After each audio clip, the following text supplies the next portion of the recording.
Welcome back, College Baseball Central fans. We've got another one of our special head coach interviews. We've got Coach Nick Mingione of Kentucky. Coach, how we doing this morning? Oh, good. Alive and well, and my feet hit the ground. I got some breath in my lungs. I'm doing good, man. A little earlier for you than me, but definitely doing well. Yeah. It doesn't necessarily feel like baseball weather yet. I got a foot of snow outside here, but I'm like, all right, we're getting there. We're getting there. I'm flying out in a couple weeks, so we're ready. We're getting there, Coach. Speaking of, what's the toughest part? We get done with fall ball. We get here the last couple weeks before we're pushing into the season. What's the toughest part about waiting until February 14th? I thought about that, and I don't feel like it's a tough part, but like I just want more practice. Like, right, like guys like you are like wishing for the season to get here so fast, and I'm like, slow down. We got 29 new players. Like, I need every get for practice. And so definitely excited about the season. But at the same Yeah. time, I'm like, man, will time slow down? I've learned that I have a son named Reeves, and I'm like, he's 10. I'm like, it's going too fast. Like, can we like slow the Yeah. day? But I feel that way with our team. But definitely looking forward to the season, but definitely needs more practice as well. Yeah, I mean, it feels like it catches up so fast after we turn the year. Get into January. It's like, oh nope, we're full bore right here into it now. Yes. Speaking of, said you got a lot of new players on the roster. Talking about the 34, and then we're gonna have 38 in the fall next year. How do you feel about that? I know I was a big proponent of saying 40, leaving you 6 spots for maybe injured reserve or redshirt guys. But it looks like we're at 34 with the 38 in the fall. How you feeling about that? I'm a huge fan, and one of the main reasons why is there's a lot of teams out there, Mark. They're carrying 55 to over 60 players, Yeah. and what's happening is like there's schools out there that are just picking the best out of those 55 or 60. And I think what this is going to force teams to do is to evaluate correctly on the front end. So therefore, what I think is going to happen is there's going to be a lot of guys that are just been really good players at some of these other like bigger schools carrying all these big rosters, and they're going to be spread out Yeah. among college baseball. And I think what it's going to do is create a more level playing field. So I'm a huge fan of it. I'm looking forward to it. I'm looking forward to, having the fewer guys and working with them and spending time with them and developing deeper relationships with those guys on the team. So I'm a big fan. Yeah, I like that they're doing a roster restriction because when you go to some fall camps and they got 50 guys, it's like obviously all those guys aren't staying in now. They're not going to have an opportunity to play D1 baseball in the spring. They got to fix some stuff around it, but I do like that they're going to limit the rosters. And you're right, you got to go after your guys. Go get your guys, get the guys you Yeah. want to develop and be a part of this program. So I think it's a good change here. Coach, you know, been in the game for a while, love the game of baseball. Who's somebody you view as a mentor, somebody you try to emulate your coaching style around? You know, Billy Graham once said that a coach will have the opportunity to impact more young people in 1 year than the average person does in a lifetime. A coach will have the opportunity to impact more young people in 1 year than the average person does in a lifetime. And I go back to my college coaches, Greg and Todd Williams. These are like two men that showed me what it was like to be faithful Christian men, but to be men that were just leaders. And I believe a leader is someone who knows the way, goes the way, and shows the way. And they did that. And, Mark, I wanted to coach ever since I was 12 years old. I've known I've wanted to coach, and I've been around some amazing ones. But when I think about what my college coaches did for me, they laid down the foundation of what a college coach should look like. They gave me an opportunity to go back and coach with them. I saw what it was like for them to raise their families and be in an environment where kids were at the ballpark and at the field. And I remember my coach's kids riding around on a tractor with me as I'm dragging the dirt infield after practice and we're playing catch. And so my two coaches, Greg and Todd Williams, have just had a huge impact on my life. And Mark, I would hope one day that our players would say the same about me and the rest Yeah. of our staff. That these guys were mentors.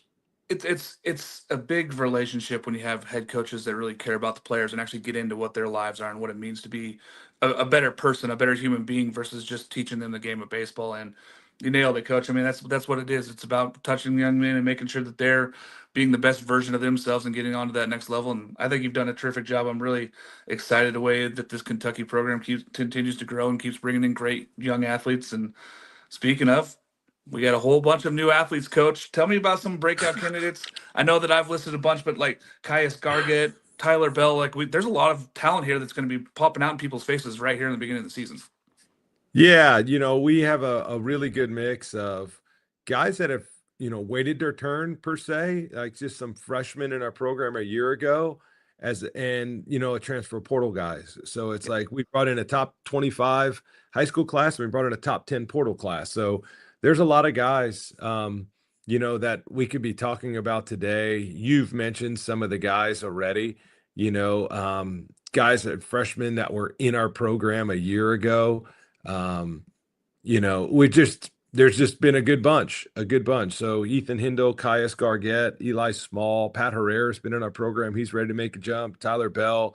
Um, and then we got some transfer portal guys that are, we're counting on the Luke Lawrence and Will Marcy and Dylan Kuntz and Cole Hage. Sean Montoya's a guy, that we're going to be counting on. And then even from the pitching side, when you're sitting there thinking about some of the guys from on our pitching side who are important to us, in Nick McKay and Ethan Walker and Scott Rouse and Chase Alderman. And, there's just a lot of guys. And then Ben Cleaver, that's been in our program, is make a huge jump. So, there is, sure, we have 29 new players, but we feel good about the freshmen and the guys that were in our program a year ago, and then the portal guys we've brought in.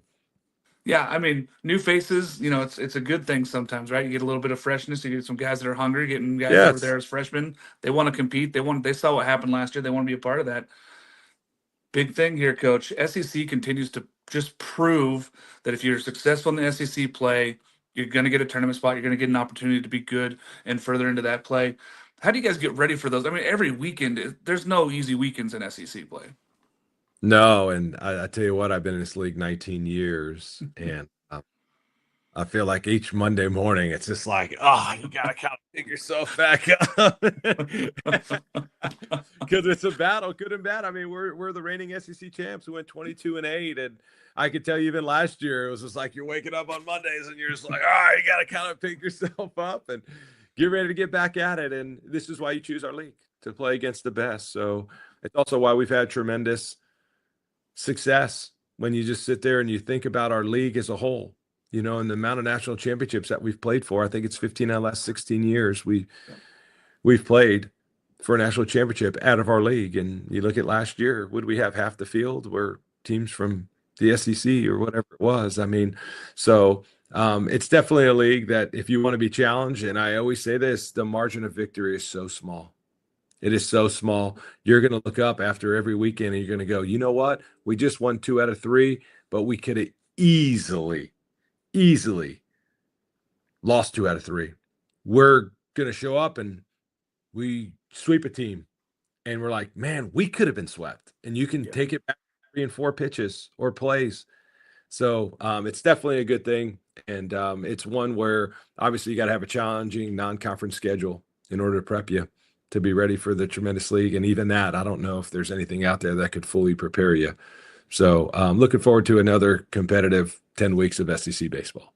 Like you said, coach, when I look back and I look over every weekend and I'm watching games and, hundreds of games every week, and you look and you go, it's a lot of little things that add up to the big picture, especially in SEC play over the weekend. It's 2 or 3 pitches here. It's a couple at bats that really turn the tide in every single game.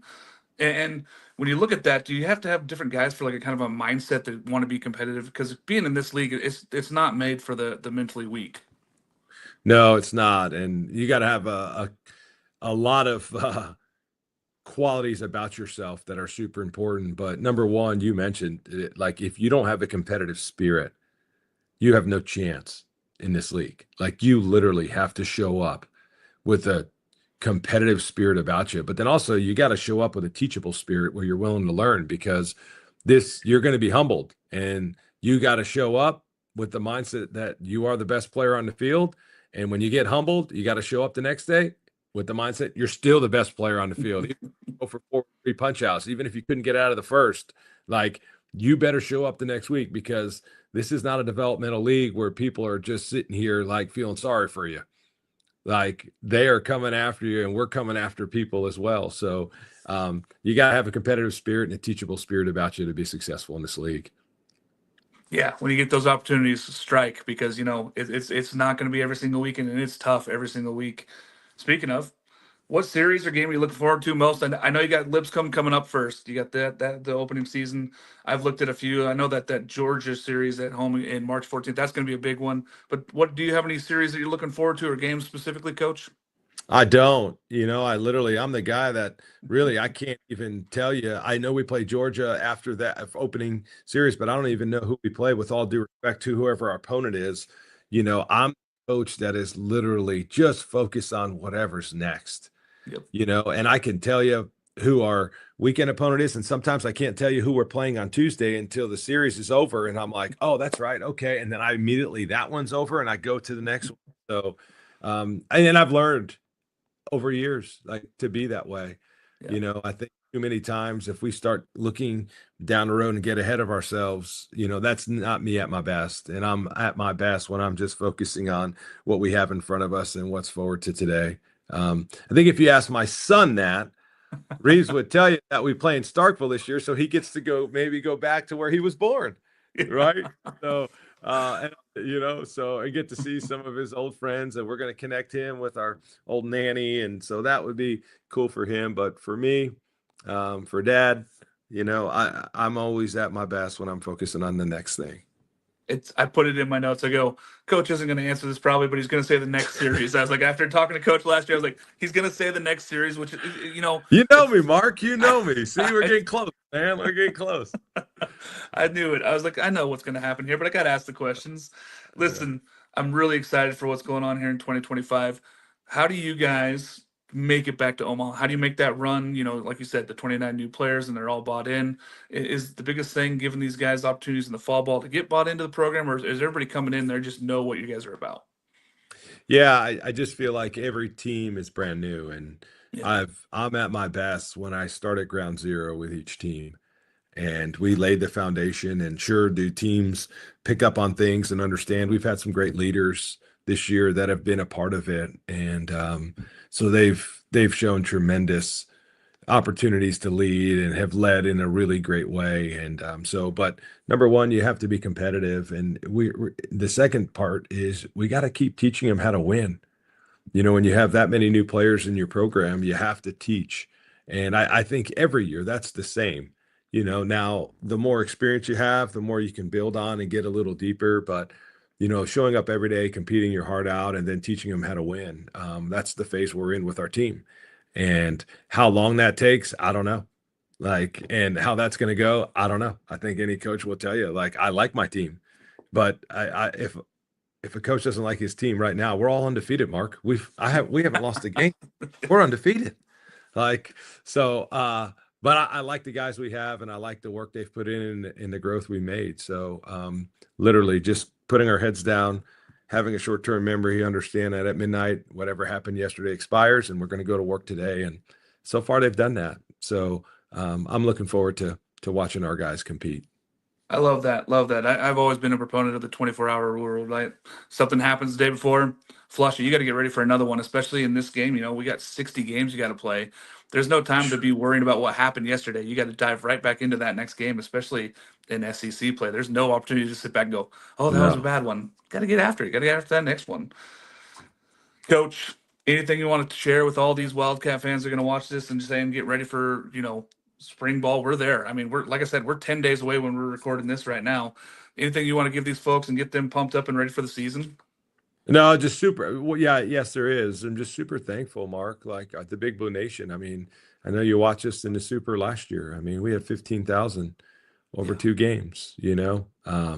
We've set and broken the top 10 record crowds in the program history. We've been playing for over 120 years. They've been set over the last 2 years. So we need them to continue to come out. And I'll never forget the great Skip Burtman asking me, like, how did you get 7,000 people at Kentucky? Like, how are you doing that? You know what I mean? So just want them to come out and support them. Our guys are crushing it. I mean, we talk all the time about being the best student person player you can be. And man, we had a team GPA of a 3.6, Mark. Like we had Yeah. 14 guys get a 4.0. Like They're giving back. They're doing all the things that it takes, in my mind, for us to be successful at Kentucky. And we need to play with a chip on our shoulder. They're going to go out there and compete for the Big Blue Nation and do everything they can to help Kentucky win. So excited and looking forward to the season. And I really appreciate you having me on. Yeah, and you guys really feel like community partners out there, and it really feels like a huge like welcoming when you go to that stadium, and folks just they were so pumped to be out there. They just love the game of baseball. And Coach, I'm excited for you. I'm excited for the 2025 season.